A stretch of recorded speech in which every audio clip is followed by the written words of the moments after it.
Sikh mission college वालों रोजाना लगाई जा रही है गुरमत क्लास में आप सारे जी आया। जिस तरह कि आप जानते ही हो कि शनिचरवार ते ऐतवार 2 दिन सिख मिशन कॉलेज के चेयरमैन प्रिंसीपल हरभजन सिंह जी सानू गुरबाणी व्याकरण के सरल नेम के नाल जोड़ते हैं। गुरबाणी पढ़न विच, गुरबाणी समझण विच बेसिक निज़मां दी समझना बड़ा जरूरी हुंदा है। जिवें कल दी क्लास विच असीं सिੱਖਿਆ सी भी 3-4 अखर इहो ਜਿਹੇ ਹਨ ਜਿਹੜੇ बिल्कुल उल्टा अर्थ रखते हैं दूजे जो उन्हां दीयां मात्रा ਜਿਹੜੀਆਂ लग जाता। कल दी क्लास विच असीं ਇਹ ਗੱਲਾਂ सिੱਖੀਆਂ, नवीं चीज़ां कई वारी पता लगदियां ने क्योंकि सिखियार्थी हैं असीं सारे ते सारी जिंदगी असीं सिੱਖਦੇ ही रहना। सिखाउणा ते सिर्फ एक मकसद हुंदा भी दूजिਆਂ ਨੂੰ अपना ज्ञान ਜਿਹੜਾ मालिक ने बख्शिਆ ਨੂੰ वंडਣਾ। क्योंकि सिखाउण दा मतलब ये नहीं है भी असीं सारे कंप्लीट हाँ ते बाकी सारे अधूरे ने, ये भी नहीं है। ना कथा विचार विच, ना इतिहास विच, ना गुरबाणी व्याकरण दे विच कोई बंदा कभी भी 100% असीं संपूर्ण किसी नूं नहीं कहंदे। काल पुरख वाहिगुरू तो बिना होर कोई संपूर्ण नहीं हुंदा। केवल तो केवल परमेश्वर आप संपूर्ण हुंदा है। तो केवल जो सिक्ख्या है, जो समझ आई है, जो ज्ञान मालिक ने बख्शिया, जो बुद्धि बख्शी की, उस ज्ञान के मुताबिक ही जो जो मालिक ने जिवें जिवें सेवा लैनी है ते वो सेवा सच्चे पातशाह लै रहे हैं। ते वो सेवा गुरबाणी व्याकरण दे समझण लई, विचारन लई, अपने हिरदे तक लिजाण लई जद तक अर्थबोध नहीं हुंदे, फिर वो भी ठीक अर्थबोध नहीं हुंदे, उन्नी देर तक शायद असीं उस अपने टीचे नूं पूरा नहीं कर सकांगे। अर्थबोध नूं समझण लई मात्रा दा समझाउणा बड़ा जरूरी है। तो मात्रा क्यों क्यों एवें फालतू जां वाधू नहीं लगियां होईयां। मात्रा दा हुण असीं पढ़दे पए आ कि औंकड़ दा महानता की सी, सिहारी दी की महानता है, ये किस तरह सारा सिस्टम जिहड़ा चलदा गुरबाणी लिखण दा। मैं तां हैरान हुंदा भी सतगुरु गुरु अर्जन देव महाराज जी जां गुरु नानक साहब तो लैके उन्हां दी लिखण शैली ते उन्हां दा लिखण दा ढंग निक्की निक्की गल नूं भी व्याकरण दे विच प्रूव के रख दित्ता। शायद अज दा कोई विद्वान, कोई लेखक भी ये लिखण लग्या इन्हां चीज़ां दा ख्याल नहीं रखदा। अज तां साडे विद्वानां दा लेखणी दे विच नन्ना ते नाणे दा ही समझ नहीं भी कित्थे पाउणा ते कित्थे नहीं पाउणा। पर गुरु साहिब जी ने जिन्नियां मात्रा दी लोड़ सी तो रागां च गाउण दे नाल ਉਹਨੂੰ ਗੁਰਬਾਣੀ ਨੂੰ ਗਾਇਨ ਕਰਨ ਨਾਲ जिथे मात्रा ਚਾਹੀਦੀਆਂ ਸੀ 2 ਮਾਤਰਾ भी लगाईयां, नाप तोल पूरा करने ਲਈ मात्रा भी लगाईयां। इस तरह जिथे थल्ले लिखे हुए अखर 2-4 घरां नाल संबंधित लफ्ज़ गौड़ी राग विच काफ़ी ज़्यादा आउंदे ने, वो भी हर चीज़ लिख दित्ती। हैरानी की गल है भी इतना महाराज सच्चे पातशाह ने उस वेले की गल जदों कोई इंटरनेट, कोई साधन जां फोन कुछ भी नहीं सी हुंदा, गुरु साहिबान ने व्याकरण के पक्ष तो पूरी तरह कंप्लीट करके साहिब श्री गुरु ग्रंथ साहिब महाराज सच्चे पातशाह की बाणी नूं लिखिया। फिर गुरु अर्जन देव महाराज ने उन्होंने संपादित किया। क्या संपादित कला है गुरु पातशाह की, किस ढंग नाल उन्होंने गुरु ग्रंथ साहिब महाराज के सच्चे पातशाह जी नूं संपादना की। तो ये सारा कुछ समझण समझाउण दे लई गुरबाणी व्याकरण के निज़मां नूं समझना बहुत जरूरी हुंदा है। तो उन्हां दे विच ही असीं चलदे चलदे Sardar Harbhajan Singh ji principal Sikh mission college chairman इन्हां नूं बेनती कीती सी भी सानू कुछ निज़मां बारे संखेप की जानकारी दिओ, शुद्ध उचारण बारे जानकारी दिओ। तो गुरु पातशाह ने इन्हां ते बख्शिश करके इन्हां तो सेवा लै रहे हैं। मैं उन्होंने बेनती करदा हां कि अज दी गुरबाणी व्याख्या की, गुरबाणी विचार की, गुरबाणी सरल नेम की जिहड़ी क्लास है उन्होंने आरंभ करन दी। वाहिगुरू जी का खालसा, वाहिगुरू जी की फतेह। वाहिगुरू जी का खालसा, वाहिगुरू जी की फतेह। एक ओंकार सतनाम करता पुरख निरभउ निर्वैर अकाल मूरत अजूनी सैभं गुर प्रसाद।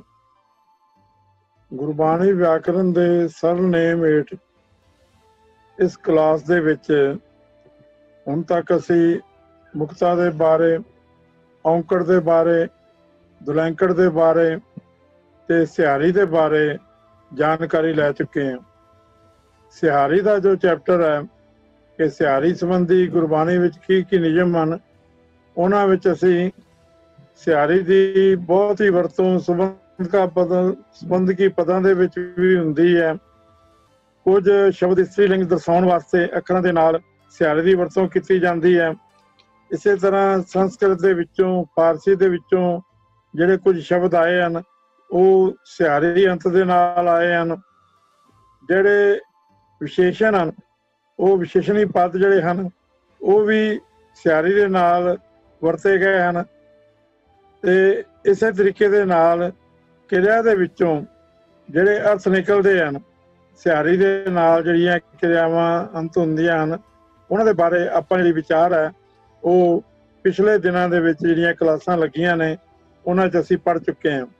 ਸੰਖਿਅਕ ਵਾਚਕ ਵਿਸ਼ੇਸ਼ਣ, ਅਨਿਸ਼ਚਿਤ ਸੰਖਿਅਕ ਵਾਚਕ ਵਿਸ਼ੇਸ਼ਣ, ਨਿਸ਼ਚਿਤ ਸੰਖਿਅਕ ਵਾਚਕ ਵਿਸ਼ੇਸ਼ਣ, ਪੜਨਾਮ, ਇਹਨਾਂ ਦੇ ਬਾਰੇ ਵੀ ਜਿਹੜੀ ਕੱਲ ਕਲਾਸ ਲੱਗੀ ਸੀ ਉਸ ਵਿੱਚ ਜਾਣਕਾਰੀ ਦਿੱਤੀ ਗਈ ਸੀ। ਅੱਜ ਦੀ ਜਿਹੜੀ ਕਲਾਸ ਹੈ ਇਹ ਅਸੀਂ 33 ਪੇਜ ਦੇ ਉੱਤੇ 15 ਨੰਬਰ ਨਿਯਮ ਜੋ ਹੈ ਉਸ ਤੋਂ ਆਰੰਭ ਕਰ ਰਹੇ ਹਾਂ। ਸੋ 33 ਪੇਜ ਦੇ ਉੱਤੇ 15 ਨੰਬਰ ਨਿਯਮ ਜੋ ਹੈ ਉਹ ਹੁਣ ਆਪਾਂ ਇੱਥੇ ਵਾਚਾਂਗੇ। ਸਥਾਨਵਾਚੀ ਜਾਂ ਕਾਲਵਾਚੀ ਕਿਰਿਆ ਵਿਸ਼ੇਸ਼ਣ ਸ਼ਬਦਾਂ ਦੇ ਅੰਤਲੇ ਅੱਖਰ ਨਾਲ ਸਿਆਰੀ ਵਰਤੀ ਜਾਂਦੀ ਹੈ, ਪਰ ਕਿਸੇ ਸੰਬੰਧਕੀ ਜਾਂ ਕਾਰਕੀ ਅਰਥ ਲਈ ਨਹੀਂ। ਜਿਹੜੇ ਕਿਰਿਆ ਵਿਸ਼ੇਸ਼ਣ ਸ਼ਬਦਾਂ ਦੇ ਅੰਤਲੇ ਅੱਖਰ ਨਾਲ ਸਿਆਰੀ ਵਰਤੀ ਜਾਂਦੀ ਹੈ ਉਹ ਕਿਸੇ ਸੰਬੰਧਕੀ ਜਾਂ ਕਾਰਕੀ ਅਰਥ ਲਈ ਨਹੀਂ ਵਰਤੀ ਜਾਂਦੀ। ਜਿਵੇਂ ਕਿ ਸ਼ਬਦ ਹੈ ਅੰਤਰ ਬਾਹਰ ਭਾਲ ਸ਼ਬਦ ਨਿਹਾਲਿਆ। ਇੱਥੇ ਅੰਤਰ ਬਾਹਰ ਭਾਲ ਦੀ ਇਹ ਵਿਸ਼ੇਸ਼ਤਾ ਦੱਸਣ ਵਾਲਾ ਕਿਰਿਆ ਵਿਸ਼ੇਸ਼ਣ ਹੈ। ਇਹ ਸ਼ਬਦ ਇਹ ਸਿਆਰੀ ਦੇ ਨਾਲ ਆਏ ਹਨ। ਸੋ ਇਹਨਾਂ ਦੇ ਚ ਇਹ ਸੰਬੰਧਕੀ ਜਾਂ ਕਾਰਕੀ ਅਰਥ ਨਹੀਂ ਨਿਕਲਦੇ। ਇਹਨਾਂ ਦੇ ਜਿਹੜੇ ਅਰਥ ਹਨ ਇਸ ਤੁਕ ਦੇ ਅੰਤਰ ਬਾਹਰ ਭਾਲ ਸ਼ਬਦ ਨਿਹਾਲਿਆ। ਇਹ ਪ੍ਰਭੂ ਜਿੱਧਰ ਮੈਂ ਵੇਖਦਾ ਹਾਂ ਉਧਰ ਹੀ ਗੁਰੂ ਨੇ ਮੈਨੂੰ ਦਿਖਾ ਦਿੱਤਾ ਹੈ ਕਿ ਤੂੰ ਮੇਰੇ ਨਾਲ ਹੀ ਹੈ। ਬਾਹਰ ਲੱਭ ਲੱਭ ਕੇ ਹੁਣ ਗੁਰੂ ਦੇ ਸ਼ਬਦ ਹੀ ਰਾਹੀਂ ਮੈਂ ਤੈਨੂੰ ਆਪਣੇ ਅੰਦਰ ਵੇਖ ਲਿਆ ਹੈ। ਅੰਤਰ ਬਾਹਰ ਭਾਲ ਸ਼ਬਦ ਨਿਹਾਲਿਆ। ਦੂਜੀ ਤੁਕ ਹੈ ਗੁਰਬਾਣੀ ਦੀ, ਹੁਣ ਕਦ ਮਿਲੀਐ ਫਿਰਿਆ ਤੁਧ ਭਗਵੰਤਾ। ਹੁਣ ਕਦ ਇਹ ਸਮੇਂ ਦੇ ਨਾਲ ਸਥਾਨਵਾਚੀ ਹੈ। ਇਹ ਮਿਲਿਆ ਦਾ ਕਿਰਿਆ ਵਿਸ਼ੇਸ਼ਣ ਹੈ। ਇਸ ਦੇ ਅਰਥ ਹਨ ਇਸ ਤੁਕ ਦੇ, ਹੇ ਪਿਆਰੇ ਭਗਵਾਨ ਮੈਂ ਤੇਰੇ ਵਿਛੋੜੇ ਵਿੱਚ ਬੇਬਲ ਹਾਂ।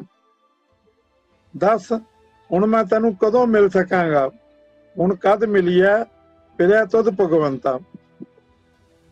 ਥੱਲੇ ਜਿਹੜਾ ਵਿਸ਼ੇਸ਼ ਨੋਟ ਦਿੱਤਾ ਹੈ ਇਹ ਧਿਆਨ ਨਾਲ ਪੜ੍ਹਨਾ ਹੈ।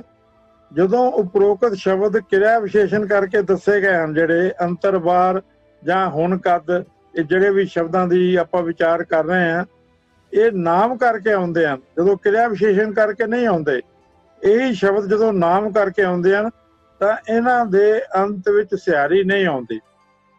ਜਦੋਂ ਕਿਰਿਆ ਵਿਸ਼ੇਸ਼ਣ ਕਰਕੇ ਆਉਂਦੇ ਨੇ ਉਦੋਂ ਸਿਆਰੀ ਦੇ ਨਾਲ ਆਉਂਦੇ ਨੇ, ਪਰ ਇਹੀ ਸ਼ਬਦ ਜਦੋਂ ਨਾਮ ਕਰਕੇ ਆਉਂਦੇ ਨੇ ਤਾਂ ਇਹ ਸਿਆਰੀ ਨਹੀਂ ਆਉਂਦੀ, ਕਿਉਂਕਿ ਸਿਆਰੀ ਸੰਬੰਧਕੀ ਰੂਪ ਦੇਣ ਲਈ ਹੁੰਦੀ ਹੈ।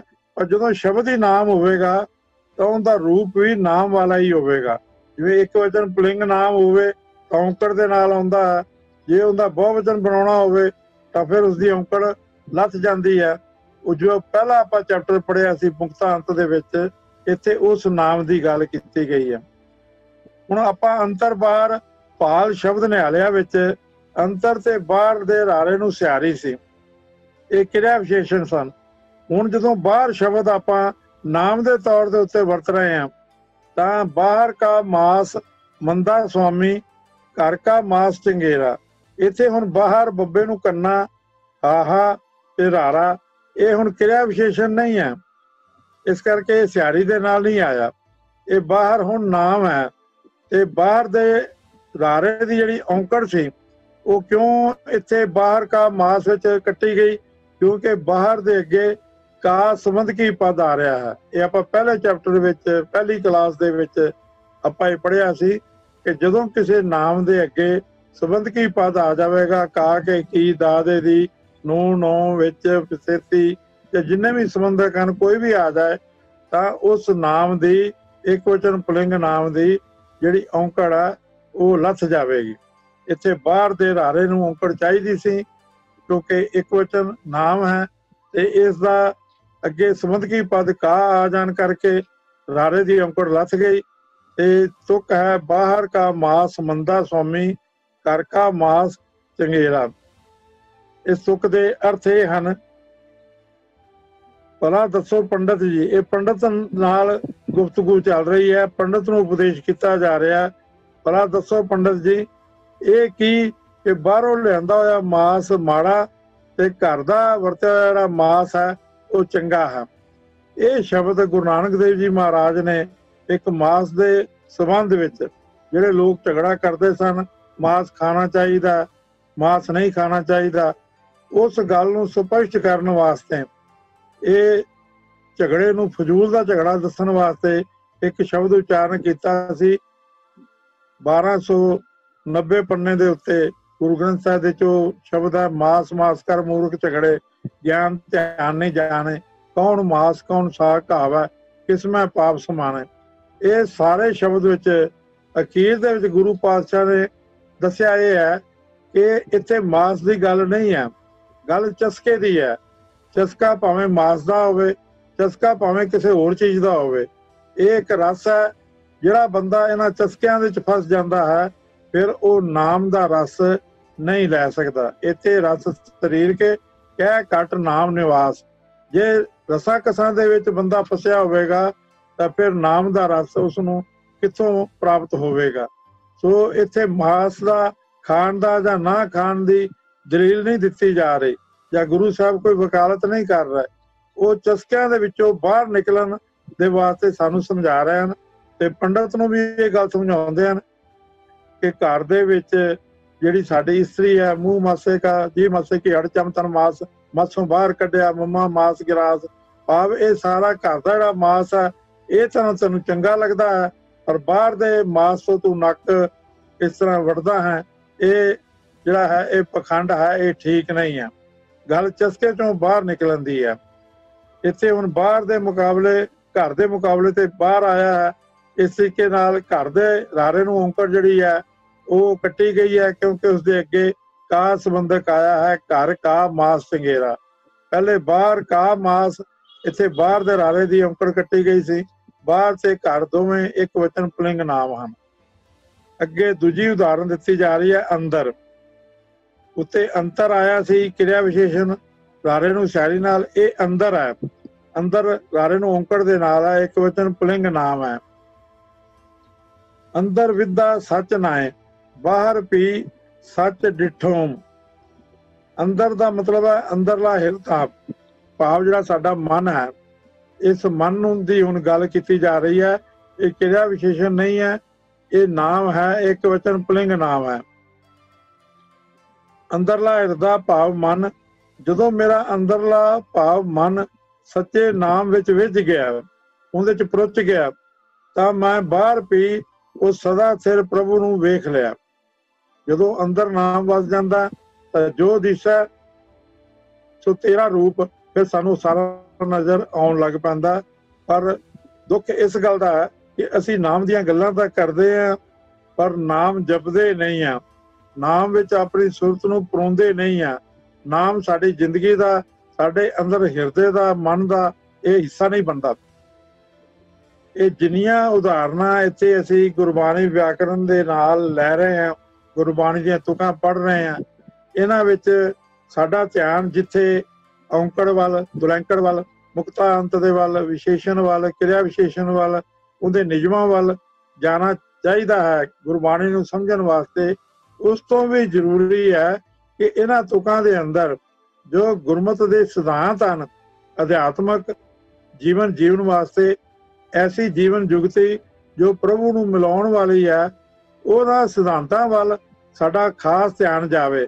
ਸਿਰਫ ਧਿਆਨ ਹੀ ਨਾ ਜਾਵੇ, ਉਹਨਾਂ ਵਿੱਚ ਜੋ ਸਿੱਖਿਆ ਦਿੱਤੀ ਗਈ ਹੈ ਉਹ ਸਿੱਖਿਆ ਸਾਡੇ ਹਿਰਦੇ ਵਿੱਚ ਘਰ ਕਰ ਜਾਵੇ, ਸਾਡੇ ਮਨ ਵਿੱਚ ਘਰ ਕਰ ਜਾਵੇ, ਤੇ ਅਸੀਂ ਉਸ ਸਿੱਖਿਆ ਨੂੰ ਮੰਨ ਕੇ ਉਸ ਅਨੁਸਾਰ ਨਾਮ ਦੇ ਨਾਲ ਸਾਡੀ ਪ੍ਰੀਤੀ ਬਣੇ, ਗੁਰੂ ਦੇ ਨਾਲ ਸਾਡੀ ਪ੍ਰੀਤੀ ਬਣੇ, ਪਰਮਾਤਮਾ ਦੇ ਨਾਲ ਸਾਡਾ ਪਿਆਰ ਬਣੇ। ਤੇ ਇਹ ਜਿਹੜੇ ਮਾਇਆ ਦੇ ਧੰਦੇ ਹਨ, ਇਹ ਅਸੀਂ ਦੁਨਿਆਵੀ ਕਰਨੇ ਹਨ ਪਰਿਵਾਰ ਦੀ ਪਾਲਣਾ ਕਰਨ ਵਾਸਤੇ, ਪਰ ਇਹਨਾਂ ਨੂੰ ਅਸੀਂ ਸਾਧਨ ਸਮਝਣਾ ਹੈ, ਇਹਨਾਂ ਨੂੰ ਜ਼ਿੰਦਗੀ ਦਾ ਮਨੋਰਥ ਨਹੀਂ ਸਮਝਣਾ। ਸੋ ਜਿੰਨੀਆਂ ਵੀ ਤੁਕਾਂ ਇਸ ਪੁਸਤਕ ਦੇ ਵਿੱਚ ਦਿੱਤੀਆਂ ਗਈਆਂ ਹਨ, ਜਿਨ੍ਹਾਂ ਦੀ ਨਾਲੋਂ ਨਾਲ ਅਖਰੀ ਅਰਥ ਵਿਆਖਿਆ ਰੂਪ ਦੇ ਵਿੱਚ ਕੀਤੀ ਜਾ ਰਹੀ ਹੈ, ਉਹਨਾਂ ਦੇ ਅਰਥਾਂ ਵੱਲ, ਉਹਨਾਂ ਦੇ ਵਿੱਚ ਦਿੱਤੇ ਗਏ ਉਪਦੇਸ਼ਾਂ ਵੱਲ ਅਸੀਂ ਖਾਸ ਤੌਰ ਦੇ ਉੱਤੇ ਧਿਆਨ ਦੇਣਾ ਹੈ। ਸੋ ਇੱਥੇ ਅੰਦਰ ਦੀ ਹੁਣ ਗੱਲ ਕੀਤੀ ਗਈ ਹੈ ਵੀ ਅੰਦਰ ਵਿਦਾ ਸੱਚ ਨਾਏ, ਬਾਹਰ ਵੀ ਸੱਚ ਡਿਠੋਂ। ਅਗਲੀ ਹੁਣ ਜਿਹੜੀ ਤੁਕ ਹੈ ਉਹ ਅੰਤਰ ਹੈ। ਗਾਰੇ ਨੂੰ ਸਿਆਰੀ ਦੇ ਨਾਲ ਇਹ ਅੰਤਰ ਦਾ ਭਾਵ ਵੀ ਹੈ ਅੰਦਰਲਾ ਭਾਵ ਮਨ। ਬਾਹਰ ਧੋਏ ਅੰਤਰ ਮਨ ਮੈਲਾ, ਦੋਏ ਠੌਰ ਆਪਣੇ ਖੋਏ। ਅੰਤਰ ਦਾ ਭਾਵ ਹੈ ਅੰਦਰਲਾ ਮਨ। ਅੰਦਰਲਾ ਸਾਡਾ ਮਨ ਮੈਲਾ ਹੈ। ਬਾਹਰ ਧੋਏ, ਬਾਹਰੋਂ ਪਿੰਡਾ ਅਸੀਂ ਧੋ ਲਿਆ ਹੈ। ਜਿਹੜਾ ਮਨੁੱਖ ਤੀਰਥਾਂ ਤੇ ਜਾ ਕੇ ਨਿਰਾ ਪਿੰਡਾ ਧੋ ਕੇ ਅੰਦਰਲਾ ਮਨ ਵਿਕਾਰਾਂ ਨਾਲ ਮੈਲਾ ਹੀ ਰੱਖਦਾ ਹੈ, ਦੋਏ ਠੌਰ, ਉਹ ਲੋਕ ਵੀ ਤੇ ਪਰਲੋਕ ਵੀ ਆਪਣੇ ਦੋਵੇਂ ਥਾਂ ਗਵਾ ਲੈਂਦਾ ਹੈ। ਅੱਗੇ ਅਗਲੀ ਤੁਕ ਹੈ ਵਿੱਚ। ਇੱਥੇ ਵਿੱਚ ਜਿਹੜਾ ਹੈ ਇਹ ਹੁਣ ਸੰਬੰਧਕ ਨਹੀਂ ਹੈ, ਉਹ ਚੱਚੇ ਨੂੰ ਸਿਆਰੀ ਦੇ ਨਾਲ ਆਉਂਦਾ ਹੈ। ਇੱਥੇ ਵਿੱਚ ਚੱਚੇ ਨੂੰ ਔਂਕੜ ਦੇ ਨਾਲ ਹੈ, ਜਿਸ ਦਾ ਅਰਥ ਹੈ ਵਿਚੋਲਗੀ। ਵਿੱਚ ਨਾ ਕੋਈ ਕਰ ਸਕੈ, ਇਸੈ ਰੋਵੈ ਰੋਜ਼। ਇਹ 12 ਮਾਹ ਦੀ ਬਾਣੀ ਦੇ ਵਿੱਚੋਂ ਇਹ ਤੁਕ ਲਈ ਗਈ ਹੈ। ਇਸ ਦੇ ਅਰਥ ਹਨ ਪ੍ਰਭੂ ਤੋਂ ਵਿਛੋੜੇ ਦਾ ਦੁੱਖ ਦੂਰ ਕਰਨ ਲਈ ਕੋਈ ਵਿਚੋਲਗੀ ਨਹੀਂ ਕਰ ਸਕਦਾ। ਕੋਈ ਐਸਾ ਵਿਚੋਲਾ ਨਹੀਂ ਹੈ ਜਿਹੜਾ ਪ੍ਰਭੂ ਤੋਂ ਵਿਛੋੜਾ ਜਿਹੜਾ ਹੈ ਉਹ ਦੂਰ ਕਰ ਸਕਦਾ ਹੋਵੇ। ਅਜਿਹੀ ਦੁਖੀ ਹਾਲਤ ਵਿੱਚ ਕਿਸੇ ਪਾਸ ਵੀ ਨਿਤ ਰੋਣੇ ਰੋਣ ਦਾ ਕੋਈ ਲਾਭ ਨਹੀਂ ਹੁੰਦਾ। ਜਿਵੇਂ ਅਸੀਂ ਆਮ ਆਪਣੇ ਦੁੱਖ ਦੂਜਿਆਂ ਦੇ ਕੋਲ ਫਰੋਲਦੇ ਰਹਿੰਦੇ ਆ, ਪ੍ਰਭੂ ਦੇ ਨਾਲ ਜਿਹੜੀ ਵਿੱਥ ਮਿਟਣੀ ਹੈ ਉਹ ਮਿਟਣੀ ਹੈ ਸਤਿਗੁਰੂ ਦੀ ਸ਼ਰਨ ਵਿੱਚ ਪਿਆ। ਸਤਿਗੁਰੂ ਸਾਨੂੰ ਨਾਮ ਬਖਸ਼ਣਗੇ ਤੇ ਉਸ ਨਾਮ ਨੂੰ ਜਪਣ ਦੇ ਨਾਲ, ਉਸ ਨਾਮ ਵਾਲਾ ਜੀਵਨ ਬਣਾਉਣ ਦੇ ਨਾਲ, ਮਨ ਕਰਕੇ, ਬਚਨਾ ਕਰਕੇ, ਕਰਮਾਂ ਕਰਕੇ ਜਦੋਂ ਅਸੀਂ ਉਹਨਾਂ ਉਪਦੇਸ਼ਾਂ ਨੂੰ ਮੰਨਾਂਗੇ, ਉਸ ਅਨੁਸਾਰ ਸਾਡੀ ਜੀਵਨ ਜਾਚ ਬਣੇਗੀ। ਉਹ ਗੁਣ ਪਰਮਾਤਮਾ ਦੇ ਸਾਡੇ ਵਿੱਚ ਆਉਣਗੇ ਤਾਂ ਫਿਰ ਪਰਮਾਤਮਾ ਨਾਲੋਂ ਵਿੱਥ ਮਿਟ ਜਾਵੇਗੀ, ਵਿਛੋੜਾ ਜਿਹੜਾ ਖਤਮ ਹੋ ਜਾਵੇਗਾ ਤੇ ਸਾਰਾ ਜਿਹੜਾ ਦੁੱਖ ਹੈ ਉਹ ਮਿਟ ਜਾਵੇਗਾ। ਹੁਣ 16 ਨੰਬਰ ਨਿਯਮ ਆਪਾਂ ਪੜ੍ਹ ਰਹੇ ਹਾਂ। ਗੁਰਬਾਣੀ ਵਿੱਚ ਇੱਕ ਤਰ੍ਹਾਂ ਦੀ ਅਧੀਨ ਵਾਕੰਸ਼, ਜਿਹਨੂੰ ਸਵਾਰਡੀਨੇਟ ਕਲਾਸ ਆਪਾਂ ਕਹਿੰਦੇ ਆ, ਆਉਂਦੀ ਹੈ, ਜਿਸ ਦਾ ਅਰਥ ਹੁੰਦਾ ਹੈ ਇਸ ਤਰ੍ਹਾਂ ਕਰਨ ਦੇ ਨਾਲ ਇਹ ਹੁੰਦਾ ਹੈ। ਭਾਵ ਜਿਹੜਾ ਦੂਜੀ ਗੱਲ ਹੈ ਉਹ ਦੂਜੇ ਦੇ ਉੱਤੇ ਉਹ ਡਿਪੈਂਡੈਂਟ ਹੈ ਵੀ ਇਹ ਕੰਮ ਕਰਾਂਗੇ ਤੇ ਇਹ ਹੋਵੇਗਾ, ਇਸ ਤਰ੍ਹਾਂ ਕਰਨ ਦੇ ਨਾਲ ਇਹ ਹੁੰਦਾ ਹੈ। ਇਹ ਉਹਨੂੰ ਕਹਿੰਦੇ ਨੇ ਸਬਆਰਡੀਨੇਟ ਕਲਾਸ। ਪੰਜਾਬੀ ਦੇ ਵਿੱਚ ਆਪਾਂ ਅਧੀਨ ਵਾਕੰਸ਼, ਵੀ ਇੱਕ ਵਾਕ ਜਿਹੜਾ ਹੈ ਦਾ ਹਿੱਸਾ ਉਹ ਦੂਜੇ ਵਾਕ ਦੇ ਅਧੀਨ ਹੈ, ਉਹਦੇ ਨਾਲ ਉਹਦਾ ਸੰਬੰਧ ਜੁੜਿਆ ਹੋਇਆ ਹੈ। ਅਜਿਹੀ ਅਧੀਨ ਵਾਕੰਸ਼ ਸਬਆਰਡੀਨੇਟ ਕਲਾਸ ਜਿਹੜੀ ਹੈ ਉਹਦੇ ਚ ਦੋ ਸ਼ਬਦ ਹੁੰਦੇ ਹਨ, ਇੱਕ ਨਾਮ ਹੁੰਦਾ ਹੈ ਤੇ ਦੂਜਾ ਕਿਰਿਆ ਹੁੰਦਾ ਹੈ। ਇੱਕ ਨਾਮ ਹੁੰਦਾ ਹੈ, ਦੂਜਾ ਕਿਰਿਆ ਹੁੰਦਾ ਹੈ। ਨਾਮ ਦੇ ਅੰਤ ਵਿੱਚ ਸਿਆਰੀ ਜ਼ਰੂਰ ਹੋਵੇਗੀ ਅਤੇ ਕਿਰਿਆ ਦੇ ਅੰਤ ਵਿੱਚ ਦੁਲਾਵਾਂ ਜ਼ਰੂਰ ਹੋਣਗੀਆਂ। ਇਸ ਸਬਆਰਡੀਨੇਟ ਕਲਾਸ ਦੇ ਵਿੱਚ ਇੱਕ ਨਾਮ ਹੋਵੇਗਾ, ਨਾਮ ਜਿਹੜਾ ਹੋਵੇਗਾ ਉਹ ਸਿਆਰੀ ਅੰਤ ਹੋਵੇਗਾ ਤੇ ਜਿਹੜੀ ਕਿਰਿਆ ਹੋਵੇਗੀ ਉਹ ਦੁਲਾਵਾਂ ਦੇ ਨਾਲ ਹੋਵੇਗੀ। ਜਿਵੇਂ ਮਨ ਜੀਤਾ ਜਗ ਜੀਤ, ਆਈ ਪੰਥੀ ਸਗਲ ਜਮਾਤੀ, ਮਨ ਜੀਤਾ ਜਗ ਜੀਤ। ਇਹ ਜਪਜੀ ਸਾਹਿਬ ਦੇ ਵਿੱਚੋਂ ਆਪਾਂ ਉਦਾਹਰਨ ਲੈ ਰਹੇ ਹਾਂ, ਗੁਰਬਾਣੀ ਦੀ ਪਾਵਨ ਤੁਕ। ਇੱਥੇ ਸਬਆਰਡੀਨੇਟ ਕਲਾਸ ਜਿਹੜੀ ਹੈ, ਅਧੀਨ ਵਾਕੰਸ਼ ਜਿਹੜੀ ਹੈ ਉਹ ਹੈ ਮਨ ਜੀਤਾ। ਮਨ ਜੀਤਾ, ਮਨ ਜਿਹੜਾ ਹੈ ਇਹ ਨਾਮ ਹੈ, ਇਹ ਸਿਆਰੀ ਦੇ ਨਾਲ ਆਇਆ ਹੈ, ਨੰਨੇ ਨੂੰ ਸਿਆਰੀ ਹੈ। ਜੀਤਾ ਇਹ ਕਿਰਿਆ ਹੈ, ਵਰਬ ਹੈ, ਇਹ ਦੁਲਾਵਾਂ ਦੇ ਨਾਲ ਆਇਆ ਹੈ, ਤੱਤੇ ਨੂੰ ਦੁਲਾਵਾਂ ਲੱਗੀਆਂ ਹੋਈਆਂ ਹਨ। ਹੁਣ ਪਹਿਲਾ ਹਿੱਸਾ ਹੈ ਇਸ ਸਬਆਰਡੀਨੇਟ ਕਲਾਸ ਦਾ, ਮਨ ਜੀਤਾ। ਜੇ ਮਨ ਜਿੱਤਿਆ ਜਾਏ ਤੇ ਅੱਗੇ ਉਹਦਾ ਰਿਜ਼ਲਟ ਕੀ ਹੋਵੇਗਾ? ਫਿਰ ਇਹ ਹੁੰਦਾ ਹੈ, ਉਹ ਕੀ ਹੁੰਦਾ ਹੈ? ਜਗ ਜੀਤ। ਜੇ ਮਨ ਜਿੱਤਿਆ ਜਾਏ, ਮਨ ਕਾਬੂ ਵਿੱਚ ਆ ਜਾਏ ਤਾਂ ਸਾਰਾ ਜਗ ਹੀ ਜਿੱਤਿਆ ਜਾਂਦਾ ਹੈ। ਇਹ ਹੁੰਦਾ ਹੈ ਵੀ ਜਦੋਂ ਇਹ ਕਰਕੇ ਇਹ ਉਸਦਾ ਨਤੀਜਾ ਨਿਕਲਦਾ ਹੈ।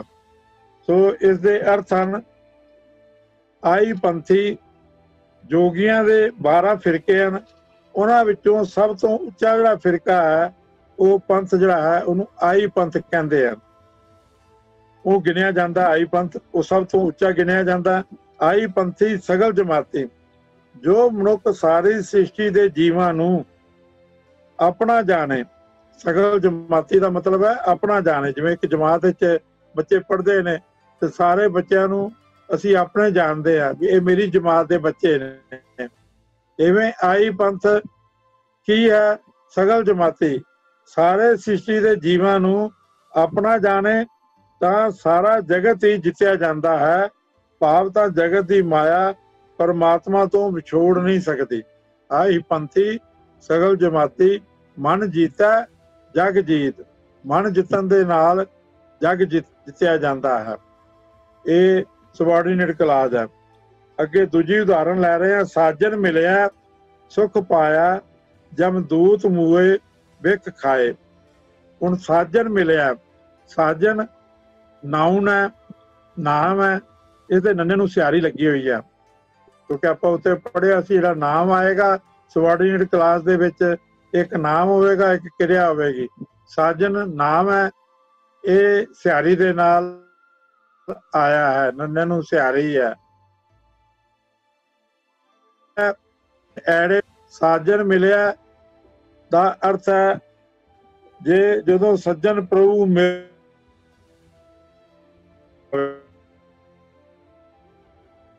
ਕੀ ਹੁੰਦਾ ਹੈ, ਫਿਰ ਸੁੱਖ ਕੀ ਹੁੰਦੀ ਹੈ। ਇਹ ਕਰਨ ਦੇ ਨਾਲ ਇਹ ਹੁੰਦਾ ਹੈ, ਸੱਜਣ ਮਿਲਣ ਦੇ ਨਾਲ ਸੁੱਖ ਦੀ ਪ੍ਰਾਪਤੀ ਹੁੰਦੀ ਹੈ। ਮਨ ਜੀਤਾ, ਮਨ ਜਿੱਤਣ ਦੇ ਨਾਲ ਜਗ ਜਿੱਤਿਆ ਜਾਂਦਾ ਹੈ। ਸੋ ਇਹਨੂੰ ਕਹਿੰਦੇ ਨੇ ਸਬਆਰਡੀਨੇਟ ਕਲਾਜ਼, ਅਧੀਨ ਵਾਕੰਸ਼। ਸੋ ਸਾਜਨ, ਇਹ ਸੁੱਖ ਦੇ ਆਪਾਂ ਅਰਥ ਵਿਚਾਰ ਲਈਏ। ਸਾਜਨ ਮਿਲਿਆ ਸੁੱਖ ਪਾਇਆ, ਜਮਦੂਤ ਮੂਏ ਵਿਖ ਖਾਏ।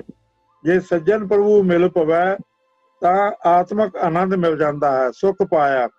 ਜਮਦੂਤ ਤਾਂ ਇਉਂ ਸਮਝੋ ਕਿ ਜ਼ਹਿਰ ਖਾ ਕੇ ਮਰ ਜਾਂਦੇ ਹਨ। ਜਮਦੂਤ ਮੂਏ ਵਿਖ ਖਾਏ, ਵਿਖ ਕਹਿੰਦੇ ਨੇ ਜ਼ਹਿਰ ਨੂੰ। ਭਾਵ ਜਮਦੂਤ ਨੇੜੇ ਹੀ ਨਹੀਂ ਟੁਕ ਸਕਦੇ। ਜਦੋਂ ਸਾਜਨ ਮਿਲ ਜਾਂਦਾ ਤੇ ਆਤਮਕ ਸੁੱਖ ਦੀ ਪ੍ਰਾਪਤੀ ਹੋ ਜਾਂਦੀ ਹੈ।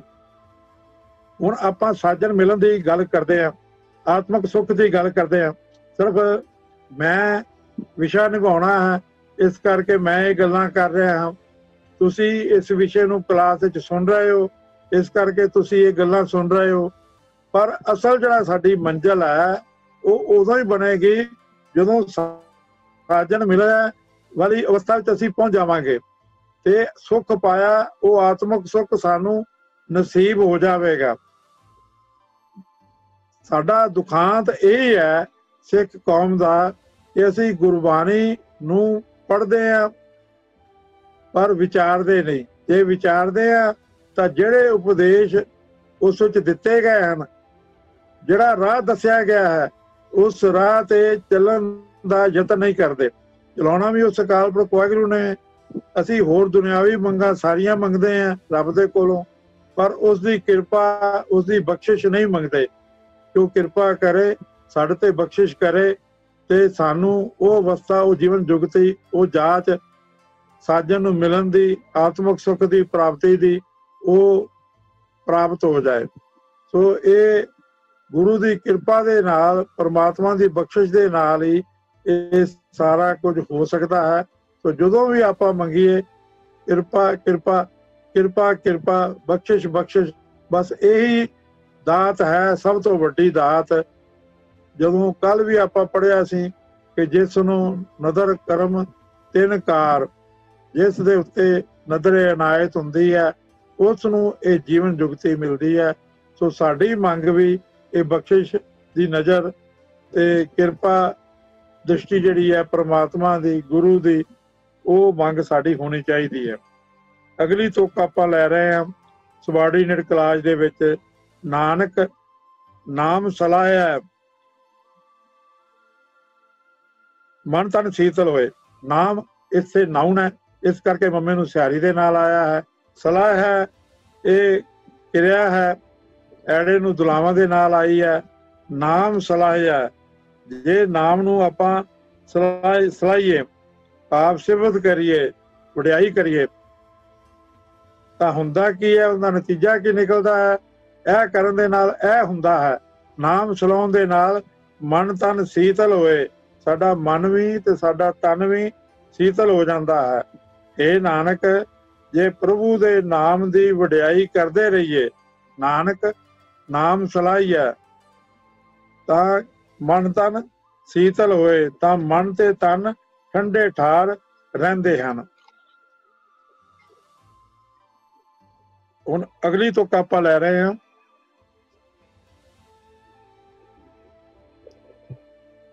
ਏਤ ਧਾਨ ਖਾਧਾ ਤੇਰਾ ਜਨਮ ਗਿਆ। ਇੱਥੇ ਇਹ ਜਿਹੜਾ ਤੁਕ ਹੈ, ਇੱਥੇ ਗੁਰੂ ਪਾਤਸ਼ਾਹ ਨੇ ਉਸ ਪੰਡਤ ਨੂੰ ਮੁਖਾਤਬ ਹੋ ਕੇ ਇੱਕ ਮੇਨਾ ਮਾਰਿਆ ਹੈ। ਇਹ ਪੂਰੀ ਤੁਕ ਹੈ। ਸਾਈ ਪੁੱਤਰੀ ਜਜਮਾਨ ਕੀ ਸਾ ਤੇਰੀ ਏਤ ਧਾਨ ਖਾਧਾ ਤੇਰਾ ਜਨਮ ਗਿਆ।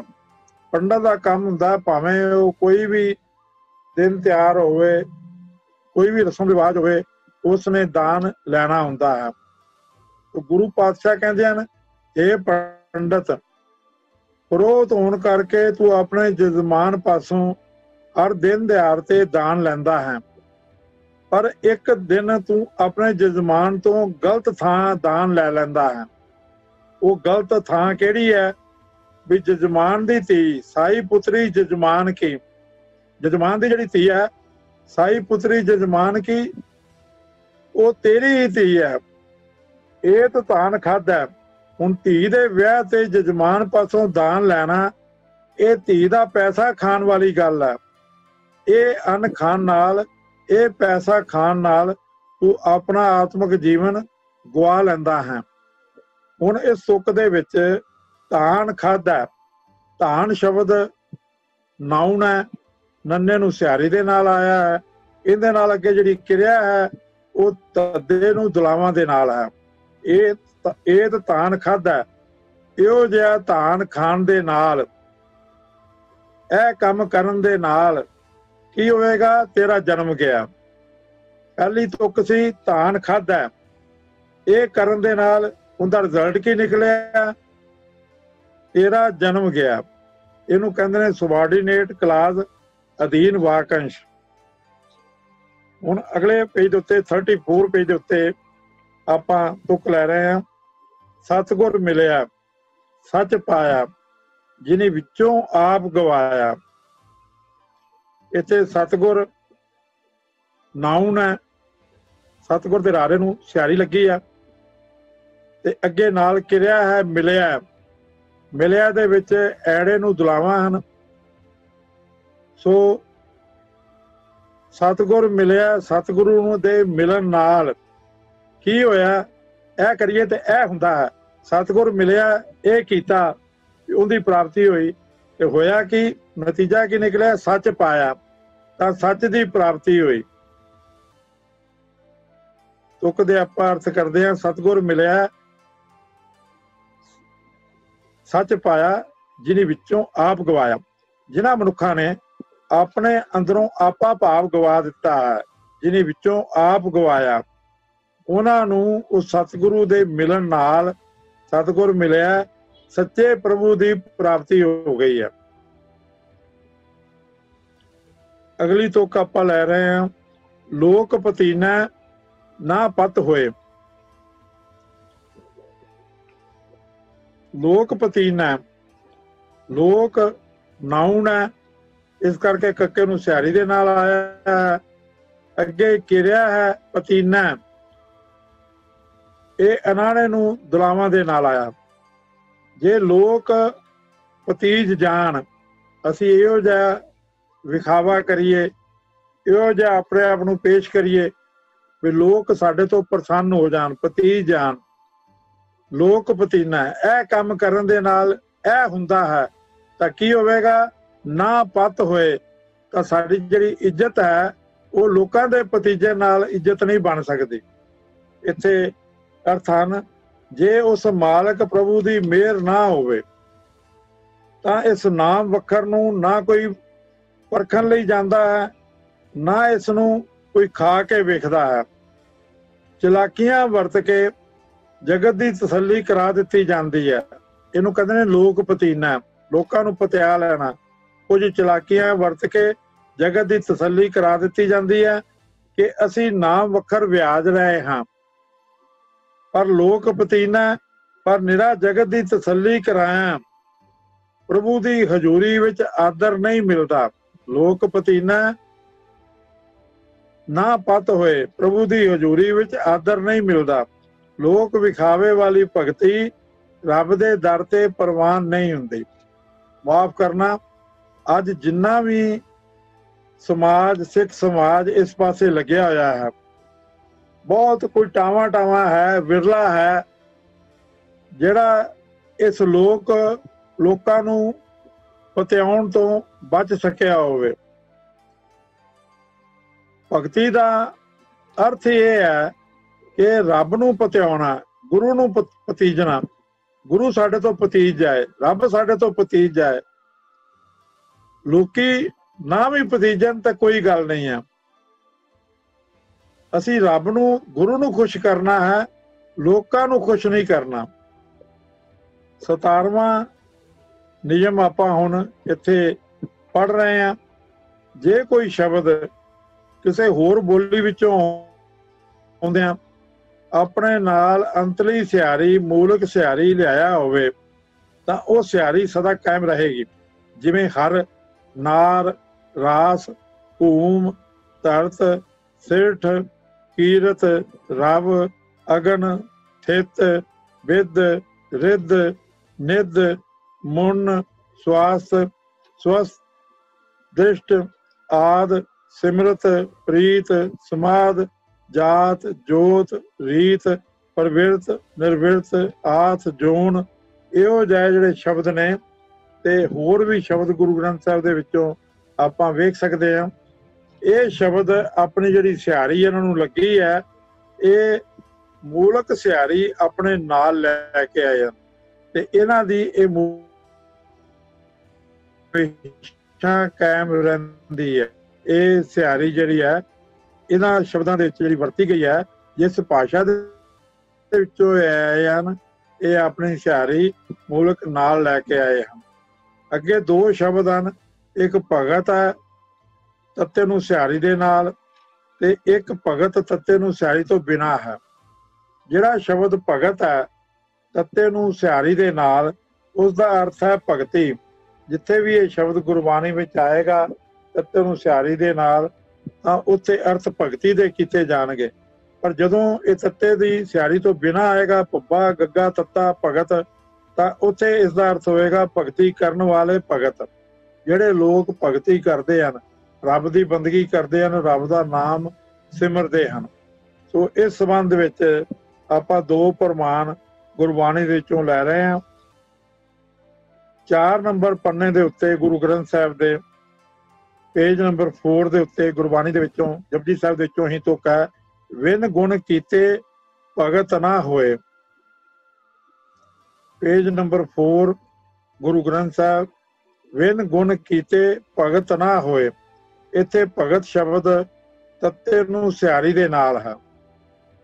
ਪੱਬਾ, ਗੱਗਾ ਤੇ ਤੱਤੇ ਨੂੰ ਸਿਹਾਰੀ, ਵਿਨ ਗੁਣ ਕੀਤੇ ਭਗਤ ਨਾ ਹੋਏ।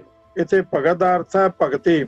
ਇਹਦੇ ਤੁਕ ਦੇ ਅਰਥ ਹੋਣਗੇ, ਹੇ ਅਕਾਲ ਪੁਰਖ ਵਿਨ ਗੁਣ ਕੀਤੇ, ਜੇ ਤੂੰ ਆਪ ਆਪਣੇ ਗੁਣ ਮੇਰੇ ਵਿੱਚ ਪੈਦਾ ਨਾ ਕਰੇ, ਅਕਾਲ ਪੁਰਖ ਆਪਣੇ ਗੁਣ ਸਾਡੇ ਵਿੱਚ ਪੈਦਾ ਨਾ ਕਰੇ, ਤਾਂ ਮੈਥੋਂ ਤੇਰੀ ਭਗਤੀ ਨਹੀਂ ਹੋ ਸਕਦੀ। ਅਸੀਂ ਭਗਤੀ ਤਾਂ ਹੀ ਕਰ ਸਕਦੇ ਹਾਂ ਕਿ ਸਾਡੇ ਅੰਦਰ ਉਹ ਅਕਾਲ ਪੁਰਖ ਵਾਹਿਗੁਰੂ ਆਪਣੇ ਗੁਣ ਪੈਦਾ ਕਰੇ। ਵਿਨ ਗੁਣ ਕੀਤੇ, ਉਹ ਗੁਣ ਕਰੇ ਸਾਡੇ ਅੰਦਰ ਪੈਦਾ, ਤੇ ਫਿਰ ਅਸੀਂ ਭਗਤੀ ਕਰ ਸਕਦੇ ਹਾਂ।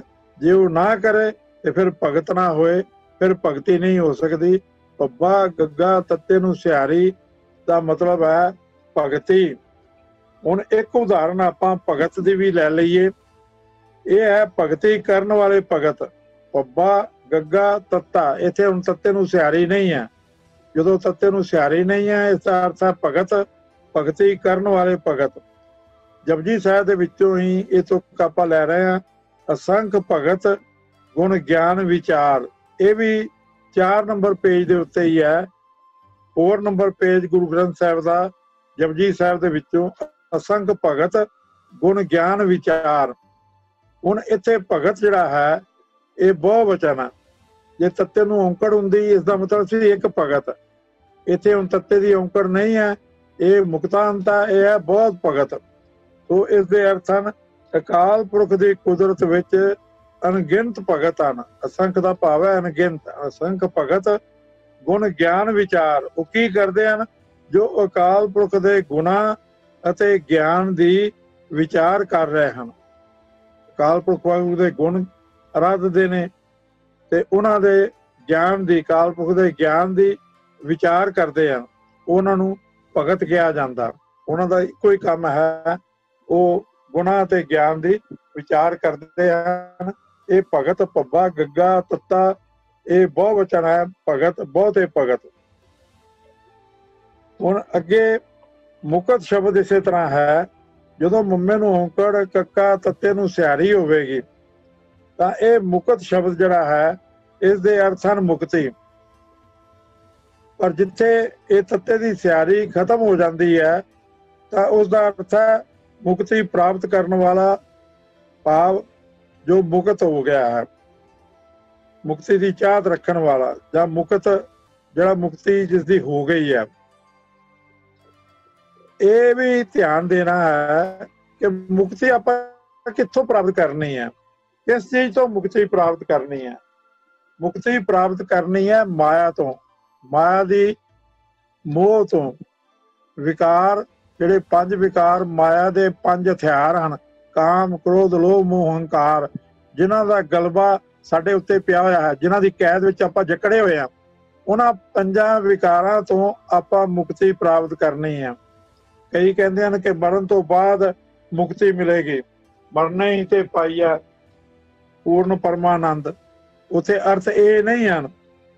ਮੁਕਤੀ ਜਿਹੜੀ ਪ੍ਰਾਪਤ ਹੋਣੀ ਹੈ ਉਹ ਜਿਉਂਦੇ ਜੀ ਆਪਾਂ ਮੁਕਤ ਹੋਣਾ ਹੈ।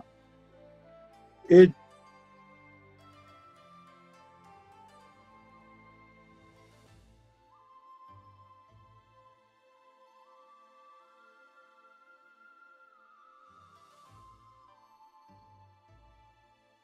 ਮੁਕਤ ਸ਼ਬਦ ਜੋ ਹੈ, ਮੰਮੇ ਨੂੰ ਔਂਕੜ ਕੱਕਾ ਤੱਤੇ ਨੂੰ ਸਿਆਰੀ, ਇਸ ਦੇ ਅਰਥ ਹਨ ਮੁਕਤੀ। ਪਰ ਜਿੱਥੇ ਮੁਕਤ ਮੰਮੇ ਨੂੰ ਔਂਕੜ ਕੱਕਾ ਤੱਤਾ ਆਏਗਾ ਜਾਂ ਤੱਤੇ ਨੂੰ ਔਂਕੜ ਨਾਲ ਆਏਗਾ ਤਾਂ ਉੱਥੇ ਅਰਥ ਹੈ ਮੁਕਤੀ ਪ੍ਰਾਪਤ ਕਰਨ ਵਾਲਾ, ਭਾਵੇਂ ਇੱਕ ਹੋਵੇ ਜਾਂ ਜ਼ਿਆਦਾ ਹੋਣ। ਹੁਣ ਇੱਥੇ ਸਵਾਲ ਹੈ ਵੀ ਮੁਕਤੀ ਆਪਾਂ ਕਿੱਥੋਂ ਲੈਣੀ ਹੈ? ਮੁਕਤੀ ਲੈਣੀ ਹੈ ਮਾਇਆ ਦੇ ਜਿਹੜਾ ਪਸਾਰਾ ਹੈ, ਮਾਇਆ ਦਾ ਜਿਹੜਾ ਮੋਹ ਹੈ, ਜਿਹੜੇ ਮਾਇਆ ਦੇ 5 ਹਥਿਆਰ ਹਨ, ਕਾਮ ਕ੍ਰੋਧ ਲੋਭ ਮੋਹ ਹੰਕਾਰ, ਜਿਨ੍ਹਾਂ ਨੇ ਸਾਨੂੰ ਚੰਗੀ ਤਰ੍ਹਾਂ ਜਕੜਿਆ ਹੋਇਆ ਹੈ, ਜਿਨ੍ਹਾਂ ਦੀ ਕੈਦ ਵਿੱਚ ਆਪਾਂ ਕੈਦ ਹੋਏ ਹਾਂ, ਉਹਨਾਂ ਤੋਂ ਆਪਾਂ ਮੁਕਤੀ ਹਾਸਲ ਕਰਨੀ ਹੈ। ਤੇ ਇਹ ਮੁਕਤੀ ਮਿਲਣੀ ਹੈ ਬਾਣੀ ਪੜ੍ਹਨ ਦੇ ਨਾਲ, ਨਾਮ ਸਿਮਰਨ ਕਰਨ ਦੇ ਨਾਲ। ਗੁਰੂ ਨੇ ਸਾਨੂੰ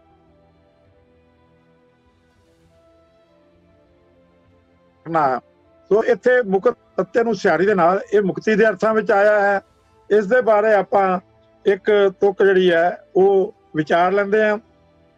ਪੇਜ ਨੰਬਰ 26 ਗੁਰੂ ਗ੍ਰੰਥ ਸਾਹਿਬ ਜੀ ਦਾ, ਪੇਜ ਨੰਬਰ 26 ਦੇ ਉੱਤੇ ਤੁਕ ਹੈ, ਗੁਰ ਕਾ ਸ਼ਬਦ ਮਨ ਜੀਤਿਆ ਗਤ ਮੁਕਤ ਕਰੈ ਮੈਂ ਪਾਏ। ਪੇਜ ਨੰਬਰ 26 ਗੁਰੂ ਗ੍ਰੰਥ ਸਾਹਿਬ ਜੀ ਦਾ ਤੁਕ ਹੈ, ਗੁਰ ਕਾ ਸ਼ਬਦ ਮਨ ਜੀਤਿਆ ਗਤ ਮੁਕਤ ਕਰੈ ਮੈਂ ਪਾਏ।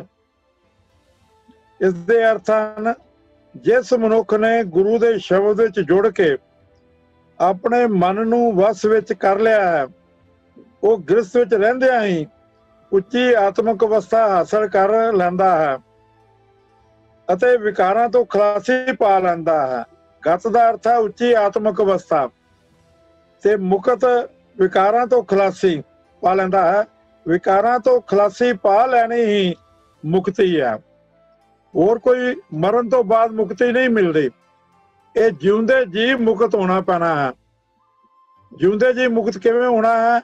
ਜਦੋਂ ਅਸੀਂ ਮਨ ਕਰਕੇ, ਬਚਨਾ ਕਰਕੇ, ਕਰਮਾਂ ਕਰਕੇ गुरसिख मीत चलो गुर चाली, जो गुर कहे सोई पल मानो, हर हर कथा निराली।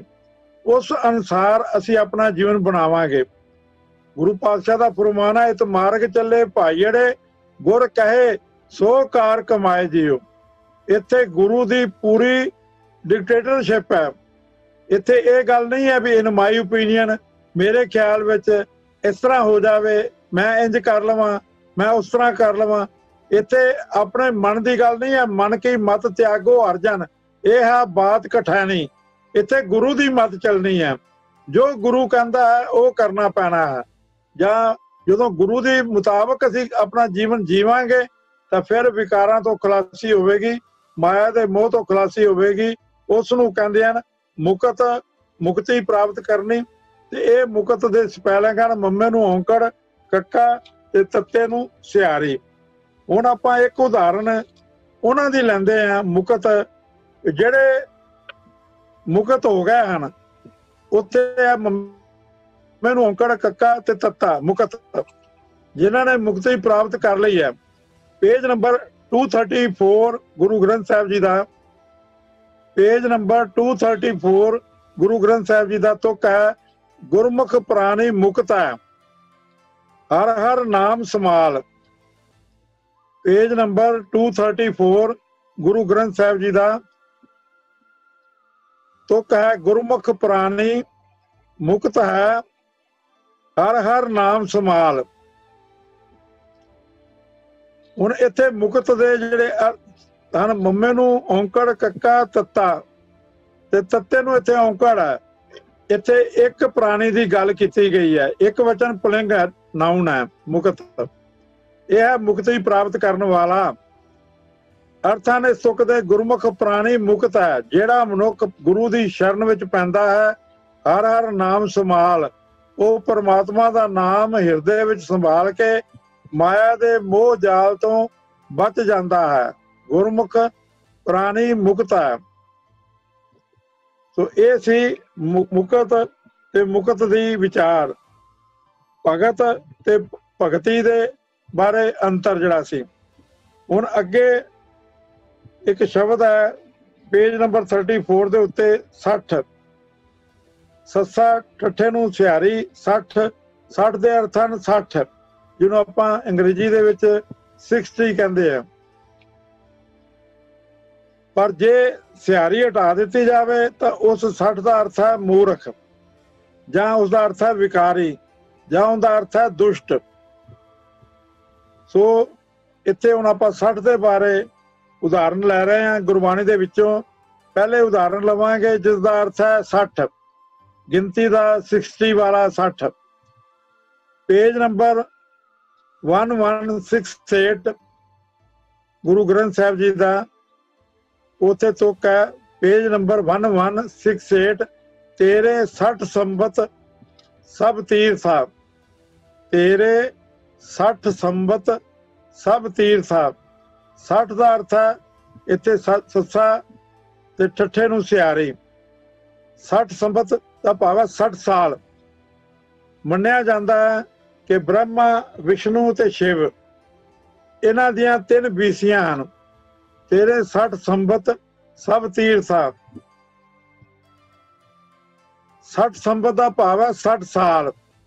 ये मन्निया जाता है अनमतां दे मुताबिक कि ब्रह्मा विष्णु ते शिव जी इन्हां दियां 3 बीसियां हन, भाव इन्हां दा प्रभाव 20-20 साल का मन्निया गया है। 20 साल ब्रह्मा का प्रभाव रहा, 20 साल विष्णु का प्रभाव रहा ते 20 साल शिव का प्रभाव रहा। इनू 3 बीसियां कहते हैं, 20 जरबे 3 60। इनू 60 संबत मन्निया जाता है उन्हां दे विच। पर इत्थे गुरु पातशाह सानू समझा रहे हैं, हे परमेश्वर, तेरा सदा स्थिर रहने वाला नाम ही मेरे वास्ते तेरे 60 साल भाव 3 बीसियां हन ते सब तीर्थां, ते तेरा नाम ही मेरे वास्ते सारे तीर्थ हैं। इत्थे हुण 60 सस्सा ठट्ठे नूं सिहारी, इसका अर्थ है 60 भाव 60, गिनती वाला 60। हुण आपां उस 60 का जिक्र करांगे गुरबाणी दे विचों जो ठट्ठे नूं सिहारी तो बिना है, ਸੱਸਾ ਤੇ ਠੱਠਾ 60, ਜਿਸ ਦਾ ਅਰਥ ਹੈ ਮੂਰਖ, ਜਿਸ ਦਾ ਅਰਥ ਹੈ ਵਿਕਾਰੀ, ਜਿਸ ਦਾ ਅਰਥ ਹੈ ਦੁਸ਼ਟ। ਇਹਦੇ ਬਾਰੇ ਆਪਾਂ ਹੁਣ ਤੁਕਾਂ ਲੈ ਰਹੇ ਹਾਂ। ਸਭ ਤੋਂ ਪਹਿਲੇ ਪੇਜ ਨੰਬਰ 458 ਦੇ ਉੱਤੇ ਤੁਕ ਹੈ 60 ਕਠੋਰ ਕੁਲਹੀਨ ਵਿਆਪਤ ਮੋਹ ਕੀਚ। 60 ਕਠੋਰ ਕੁਲਹੀਨ ਵਿਆਪਤ ਮੋਹ ਕੀਚ, ਪੇਜ ਨੰਬਰ ਗੁਰੂ ਗ੍ਰੰਥ ਸਾਹਿਬ ਜੀ ਦਾ 458।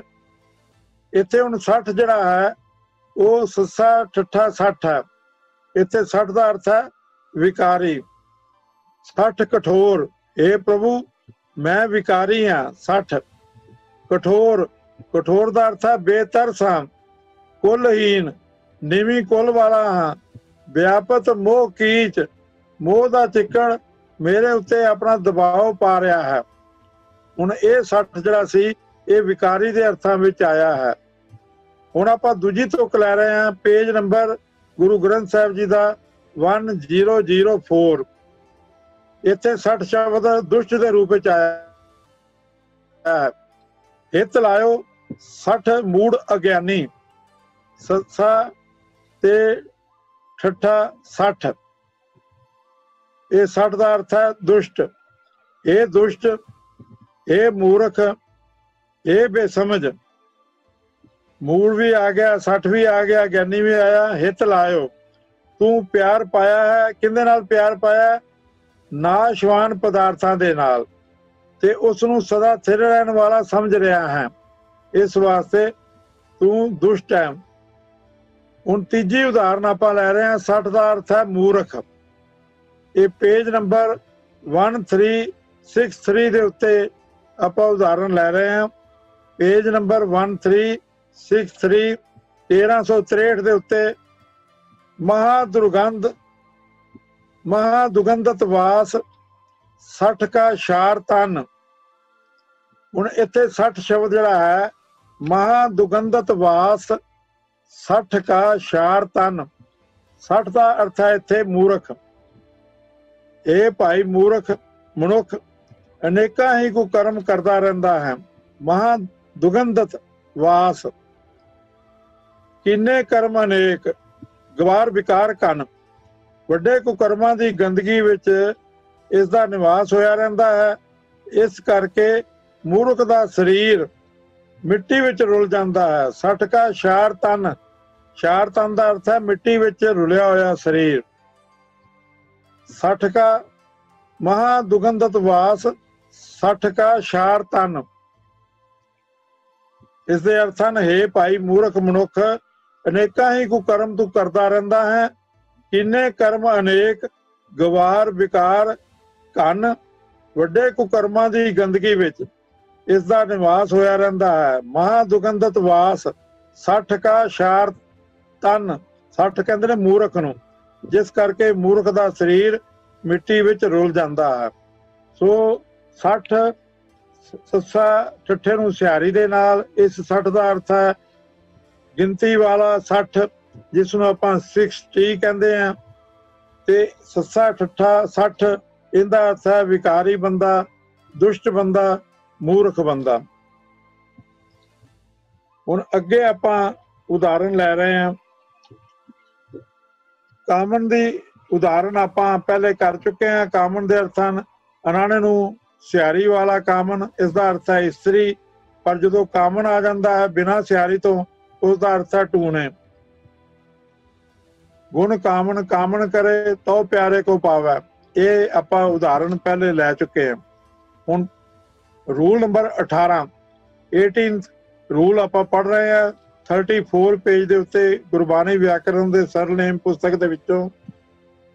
ਜਦੋਂ ਕਿਸੇ ਵਾਕ ਵਿੱਚ ਕਿਰਿਆ ਭੂਤ ਕਾਲ ਵਿੱਚ ਹੋਵੇ, ਭਾਵ ਵਰਬ ਜਿਹੜਾ ਹੈ ਉਹ ਪਾਸਟ ਟੈਂਸ ਵਾਲਾ ਹੋਵੇ, ਤਾਂ ਉਸ ਦੇ ਇੱਕ ਵਚਨ ਕਰਤਾ ਉੱਤੇ ਜ਼ੋਰ ਦੇਣ ਲਈ, ਜਿਹੜਾ ਕਰਤਾ ਉਸਦਾ ਹੈ ਇੱਕ ਵਚਨ ਸਿੰਗੂਲਰ ਹੈ, ਉਹਦੇ ਉੱਤੇ ਜ਼ੋਰ ਦੇਣ ਵਾਸਤੇ ਸਬਜੈਕਟ ਦੇ ਉੱਤੇ ਕਰਤਾ ਦੇ ਅੰਤਲੇ ਅੱਖਰ ਨਾਲ ਸਿਹਾਰੀ ਵਰਤੀ ਹੁੰਦੀ ਹੈ। ਜਿਵੇਂ ਗੁਰ, ਗੁਰ ਦੇ ਰਾਰੇ ਨੂੰ ਸਿਹਾਰੀ ਹੋ ਗਈ, ਤਾਂ ਇਸ ਦਾ ਅਰਥ ਹੋ ਗਿਆ ਗੁਰੂ ਨੇ।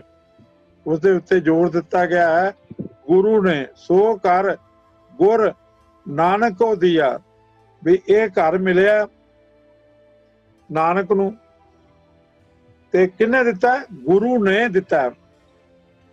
सो गुर दे रारे दी स्यारी की अर्थ दे रही है? गुरु ने।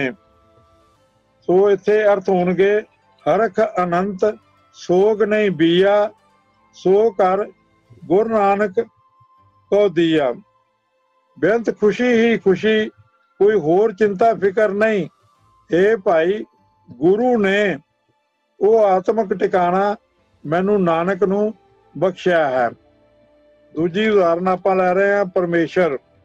ये रारे नूं स्यारी नाल है। इसका अर्थ है परमेश्वर ने। हाथ दे राखे परमेश्वर सगला दुर्त मिटाया। हाथ दे राखे परमेश्वर किने बचाया? परमेश्वर ने अपना हाथ दे के संसार समुद्र विचों डुबणों बचा लिया। उन्हां दा पिछला कीता सारा पाप दूर कर दिता। सगला दुर्त, दुर्त दा अर्थ है पाप, सगला दुर्त मिटाया। तीजी उदाहरण आपां लै रहे हैं बाप दिलासा मेरो कीना। इत्थे बाप बाप दे पप्पे नूं स्यारी है। अर्थ होणगे बाप ने, बाप दिलासा मेरो कीना, मेरे अंदर टिक के मेरे पिता प्रभु ने मैनू सहारा दे दिता है, मैनू दिलासा दे दिता है। बाप ने अगे मूर्ख, मूर्ख दे कक्के नूं स्यारी है। अर्थ होणगे मूर्ख ने, मूर्ख अंधा पत गवाई। मूर्ख ने, अज्ञानी मूर्ख ने कर्म कांडां विच फस के इस तरह अपनी पत गवा ली है। आसा की वार दे विचों ये तुक ली गई है।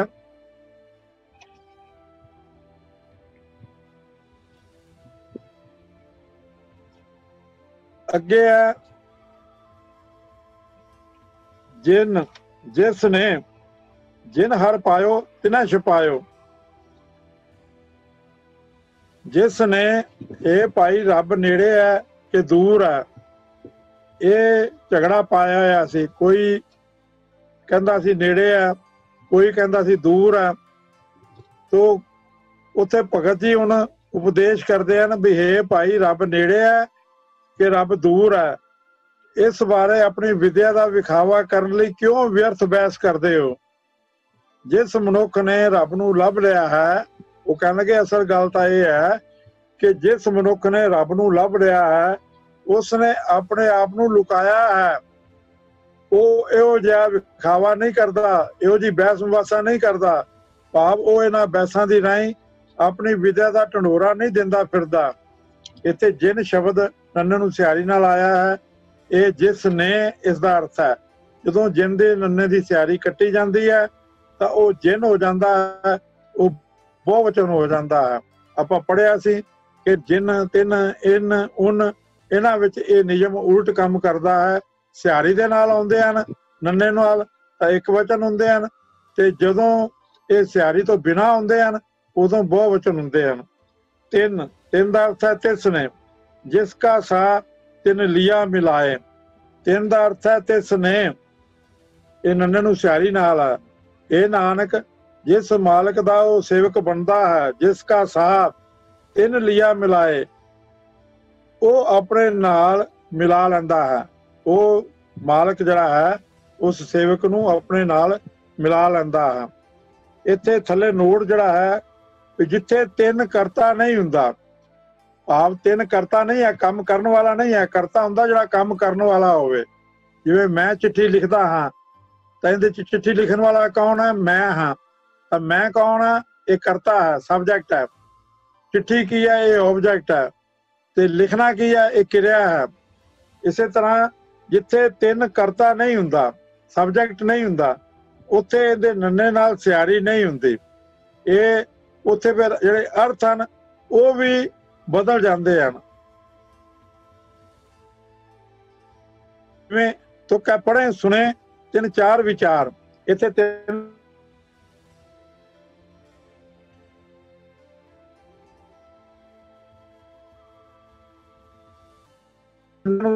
क्योंकि तीन करता नहीं है, बंदे विचारते हैं।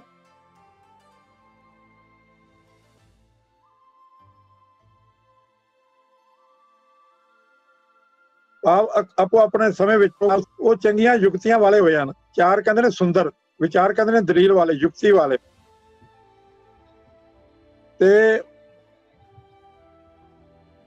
ਇੱਥੇ ਤਿੰਨ ਜਿਹੜਾ ਸ਼ਬਦ ਆਇਆ ਹੈ ਉਸ ਦਾ ਅਰਥ ਹੈ ਉਹਨਾਂ ਨੂੰ, ਉਹਨਾਂ ਦੀ ਸਮਝ ਪੈ ਜਾਂਦੀ ਹੈ, ਉਹਨਾਂ ਨੂੰ ਵਾਸਤੇ ਵਰਤਿਆ ਗਿਆ ਹੈ, ਉਹਨਾਂ ਵੇਦਾਂ ਨੂੰ ਜਿਹੜੇ ਪੜ੍ਹਦੇ ਨੇ। ਇਸੇ ਤਰ੍ਹਾਂ ਹੀ ਹੋਰ ਉਦਾਹਰਨ ਵੀ ਗੁਰਬਾਣੀ ਦੇ ਵਿੱਚ ਹਨ। ਜਿਨ ਹਰ ਜਪਿਆ ਤਿੰਨ ਫਲ ਪਾਇਆ, ਸਭ ਟੂਟੇ ਮਾਇਆ ਫੰਦੇ। ਜਿਨ੍ਹਾਂ ਨੇ ਪ੍ਰਮਾਤਮਾ ਜਪਿਆ ਉਹਨਾਂ ਨੂੰ ਆਤਮਿਕ ਫਲ ਦੀ ਪ੍ਰਾਪਤੀ ਹੋਈ ਹੈ, ਉਹਨਾਂ ਦੇ ਮਾਇਆ ਦੇ ਸਾਰੇ ਫੰਦੇ ਜਿਹੜੇ ਹਨ ਉਹ ਟੁੱਟ ਗਏ ਹਨ। ਇੱਥੇ ਹੁਣ ਤਿੰਨ ਜਿਹੜਾ ਹੈ ਉਹ ਕਰਤਾ ਨਹੀਂ ਹੈ। ਅੱਗੇ ਤਿੰਨ ਸ਼ਬਦ ਜਿਹੜਾ ਹੈ ਜਿਸ ਦੇ ਅਰਥ ਹਨ ਤਿੰਨ, ਗਿਣਤੀ ਵਾਲਾ ਤਿੰਨ, ਜਿਹਨੂੰ ਆਪਾਂ 3 ਕਹਿੰਦੇ ਆ, ਉਹ ਨੰਨੇ ਨੂੰ ਸਿਆਰੀ ਦੇ ਨਾਲ ਆਇਆ ਹੈ।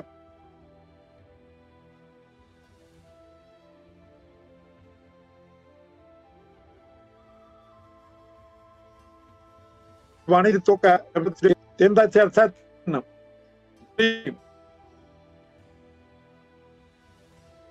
ਲੋਕਾਂ ਵਿੱਚ ਇਹ ਖਿਆਲ ਆਮ ਪ੍ਰਚਲਿਤ ਹੈ ਕਿਸੇ ਢੰਗ ਨਾਲ, ਕਿਸੇ ਯੁਕਤੀ ਨਾਲ ਪ੍ਰਸੂਤ ਹੋਈ ਤੇ ਪ੍ਰਤੱਖ ਤੌਰ ਤੇ ਉਸਦੇ ਤਿੰਨ ਪੁੱਤਰ ਜੰਮ ਪਏ। ਇੱਕ ਸੰਸਾਰ ਨੂੰ ਬਣਾਉਣ ਵਾਲਾ, ਇੱਕ ਸੰਸਾਰ ਨੂੰ ਚਲਾਉਣ ਵਾਲਾ, ਇੱਕ ਸੰਸਾਰ ਨੂੰ ਮਾਰਨ ਵਾਲਾ। ਇਹ ਉਹਨਾਂ ਦੀ ਮਨੌਤ ਹੈ। ਪਰ ਅੱਗੇ ਗੁਰੂ ਪਾਤਸ਼ਾਹ ਆਪਣਾ ਮਤ ਦੱਸ ਰਹੇ ਹਨ। ਗੁਰਮਤਿ ਜਿਵ ਤੇ ਸੁਭਾਵੈ ਤਿਵੇਂ ਚਲਾਵੈ, ਜਿਵ ਹੋਵੈ ਫੁਰਮਾਨ। ਜਿਵੇਂ ਅਕਾਲ ਪੁਰਖ ਨੂੰ ਪਾਉਂਦਾ ਹੈ, ਉਹ ਸ੍ਰਿਸ਼ਟੀ ਦੀ ਸਾਰੀ ਕਾਰ ਅਸਲ ਵਿੱਚ ਉਹ ਆਪ ਚਲਾ ਰਿਹਾ ਹੈ। ਇਹ ਗੁਰਮਤਿ ਦਾ ਸਿਧਾਂਤ ਹੈ ਜਿਹੜਾ ਜਪਜੀ ਸਾਹਿਬ ਵਿੱਚ ਦਿੱਤਾ ਗਿਆ ਹੈ। ਇਸੇ ਤਰ੍ਹਾਂ 3 ਸ਼ਬਦ ਜਦੋਂ ਆਉਂਦਾ ਹੈ, ਤੱਤੇ ਨੂੰ ਬਿਹਾਰੀ ਤੇ ਨੰਨੇ ਨੂੰ ਸਿਆਰੀ ਦੇ ਨਾਲ, ਤਾਂ ਇਸ ਦਾ ਅਰਥ ਜਿਹੜਾ ਹੈ ਉਹ ਵੀ 3 ਹੁੰਦਾ ਹੈ। ਇਹ ਆਪਾਂ ਉਦਾਹਰਨ ਪਹਿਲੇ ਲੈ ਚੁੱਕੇ ਹਾਂ। 3 ਸ਼ੇਰ ਕਾ ਦਿਹਾੜੀ ਮਹਿਮਾਨ, 3 ਦਾ ਅਰਥ ਹੈ 3। ਸ਼ੇਰ ਜਿਵੇਂ ਅੱਜ ਕੱਲ੍ਹ ਕਿਲੋਗ੍ਰਾਮ ਚੱਲਦੇ ਹਨ, ਪਹਿਲੇ ਸ਼ੇਰ, ਛਟਾਕਾਂ, ਪਾਈਆ ਇਹ ਚੱਲਦੇ ਸਨ। ਇੱਥੇ ਜੀਵ ਨੂੰ ਸਮਝਾਇਆ ਗਿਆ ਹੈ, ਹੇ ਗਾਫਿਲ ਜੀਵ, ਤੂੰ ਜਗਤ ਵਿੱਚ ਇੱਕ ਪ੍ਰਾਹੁਣਾ ਹੈ। ਤੂੰ ਜਗਤ ਵਿੱਚ ਆਇਆ ਹੈ, ਆਪਣੇ ਆਪ ਨੂੰ ਪੱਕਾ ਟਿਕਾਣਾ ਸਮਝ ਕੇ ਬੈਠਾ ਹੈ।